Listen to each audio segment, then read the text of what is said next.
All right, guys. This is my follow up from yesterday. I wanted to shoot this in my Porsche and get some daylight.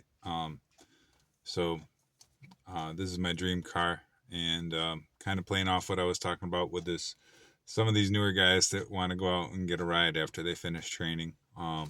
Wanted to discuss how I got this car, how I got this car as a goal, and just kind of use it as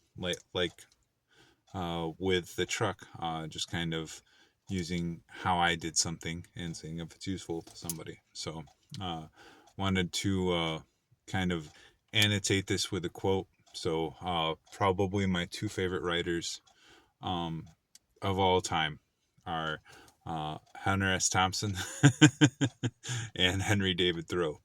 Have read everything they've ever done. Now, this is one of my favorite quotes, but it is a second, so I wrote it down. So it goes: "If you've built castles in the air, your work need not be lost. That is where they should be. Now, put foundations under them." And that along with Johnny Carson's the quote I used yesterday about being ready. Those are like mantras that I will often read when I get up in the morning. Think about, kind of do like a nichey little like focus on those things and kind of use it to ground myself. So I wanted to share that. So this Porsche, uh, you could consider it trying to be a bougie, trying to be a flex, and maybe to a point. Uh, eh, Obviously, I'm the Transformers freak. So the truth is, I wanted to get a Porsche because my favorite Transformer of all time was Jazz, voiced by Scatman Crothers, who, if y'all don't know your musical history or film, TV, he was just a treasure. He did all kinds of music, voiced a lot of the Hanna-Barbera characters, and his last role was Autobot Jazz. And like Orson Welles, his last big project was Transformers the movie in 1986. But so Jazz was a music-loving Autobot. That turned into a Porsche 945, specifically the Porsche 935 that won the 1973 big fucking race in Europe. I can't remember. It's the Martini. It's the Martini Porsche. That 935. I would have got a 935, but they're $1.4 million. So and plus I am 6'3", so uh, I ended up getting a Porsche Cayenne. Um, for when I decided I was going to get this car, it was January 2017, and Uh, I had three properties in the city of Kalamazoo, but I had to sleep in my van. Wasn't behind on any bills. They were There was an investigation as to whether I was selling electricity, which they didn't find anything. Go check. But there was definitely more to that story, but that's for another day. Um, but at that point, um, I had been somebody that focused a lot on trying to make the world a better place. Um, Specifically, uh, I, there are just a lot of things in Kalamazoo. Obviously, if you guys see my video about Kalamazoo, you know I still have some feelings about my time there.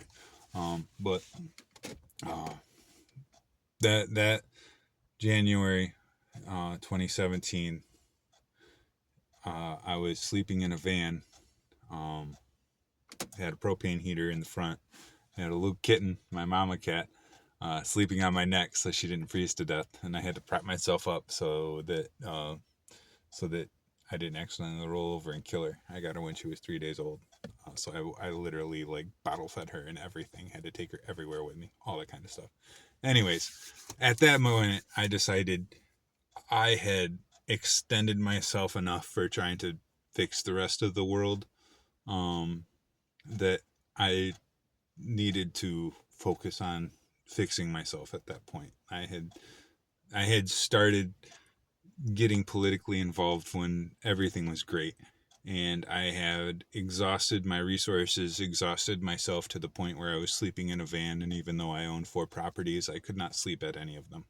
Um, so uh, I always set a goal. That quote I gave you from Thoreau. That's how I think about things. It's like throwing it. It's like throwing a pass and then trying to run and catch up to it to catch it. If that's another visual analogy. So I always build my castles in the clouds in the air, and then put foundations under them and get them.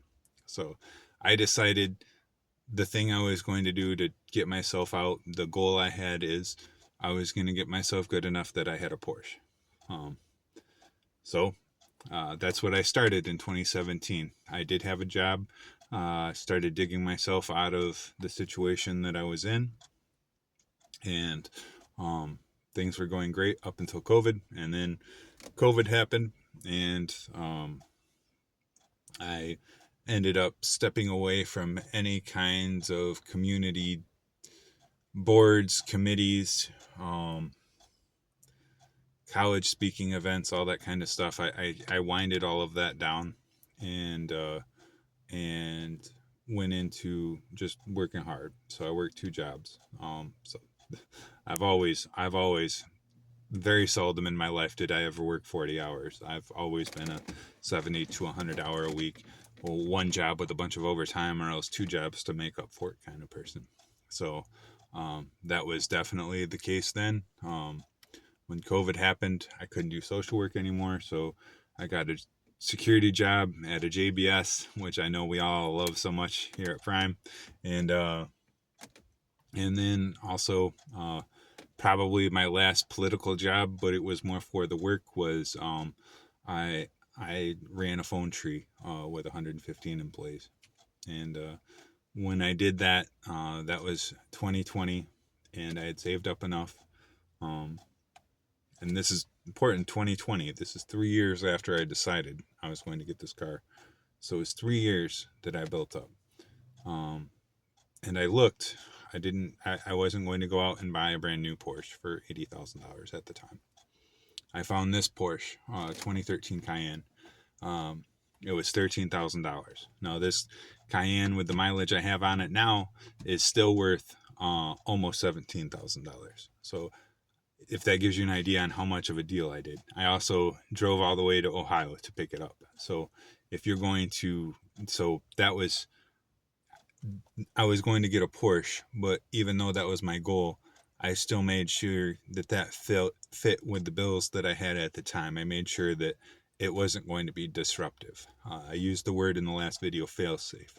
Same idea. Even though this was my goal car, I still made sure the foundations, like the quote, the foundations were secure. I made sure that this was a plausible path to this goal. And then when I did that, of course, I had a pretty good, substantial amount to put down on it. I was also rebuilding credit at the time because my credit got shot with everything. And that was a banking collapse. That was actually before activism. That was part of the whole getting political.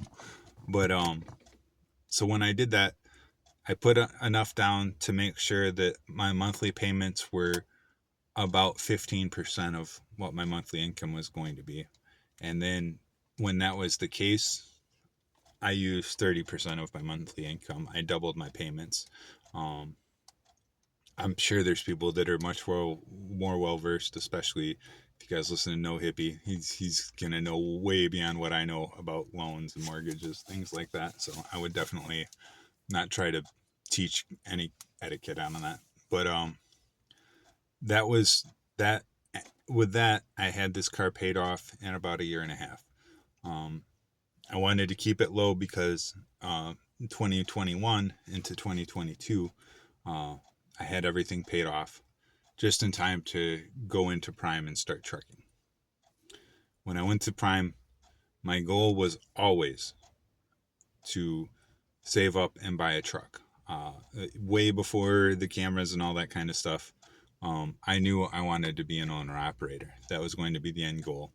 I didn't know, like many guys, whether I was going to go company or when I was going to go lease. But went and talked to truckers that have been around for a while. If anybody knows Bradley, shout out to Bradley G. I'm not gonna say your last name because I don't know if you're down with all that. But if you're ever at the terminal and you talk to Bradley with the last name G, uh, that lives up in Branson, y'all probably know who I'm talking about. He's good people. So we listened a lot to him. My trainer Rich listened a lot to him, and then in the training process, I felt good enough. Um, and I know even before I got on the truck with my trainer in PSD, I remember they were talking about 1 in 12 prime drivers will actually stick it out and make it through. And I remember that was my next go get it goal. I decided then, the second that I heard that, I was like, well, fuck that. If there's only 1 in 12, I will be the one. And that was my mindset with that. I did that. I got through TNT. Even though I was good with my trainer, everybody knows how this works, man. By the time you're done with TNT, you can be cool with the person you're cool with. You just want to get the fuck off the truck and you need your own space.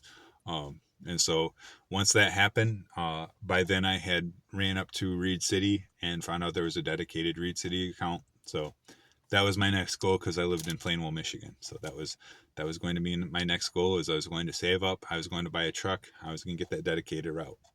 So I knew I wanted a lightweight. I also knew the lightweight deal just sounded like a great starter deal for me. Plus, it was a smaller truck, so it was going to be easy to maneuver when I'm learning backing. So I picked that. Uh, First truck didn't work out. Uh, it didn't even go 10,000 miles. It was a brand new Freightliner. So I learned the lesson from that you want to make sure that you're vetting the truck that you're going to get if you're going to buy it. So the next truck I had is the truck I have now. I had 125,000 miles at the time. I saved up and I bought that truck. I have a very substantial bill this week, which I've been talking about, but that's the first substantial bill I've had, and that's because I took that truck and I maintained it myself. Even, I mean, you can look at the engine. I take care of it. But it's also got 650,000 miles now. I wouldn't trade a thing. But when I did that with that truck, I knew that was what I wanted to do. So instead of going out and celebrating, instead of going out and buying something crazy when I got out of TNT, I set myself. I got into a rhythm. First, I did eFund, and then I decided to go outside of eFund. Now I might actually do that again, but at the time, it was going to make more sense for me to use it for credit building and getting ready for the truck if I needed to do a loan. Well, long story short, I just ended up saving up for just under 2 years and buying the truck outright. The next move after that was going to be to go to my own authority, which is how I started these videos. So, um, I hear these guys put themselves in really bad financial situations, and especially the younger guys. I understand why you want to go out and get a goal. So I just wanted to make this video to kind of show you guys how. Speaking of other goals, I just and I suppose capping. Okay. So putting an end cap for this for another goal. I think it's somewhere way down on my videos. There's something called Edison Ducks in a Row, and that is a school that I am donating that property to. It's my last property I'm tethered to in Kalamazoo. That literally was the school letting me know they're ready to set up for me to do donation, and they're going to continue the kids program, which is teaching kids about gardening, vegetables, and also therapeutically teaching them about farm animals. Come from a very distressed place. It's if y'all seen the video about Kalamazoo, you already know that shit's hard, and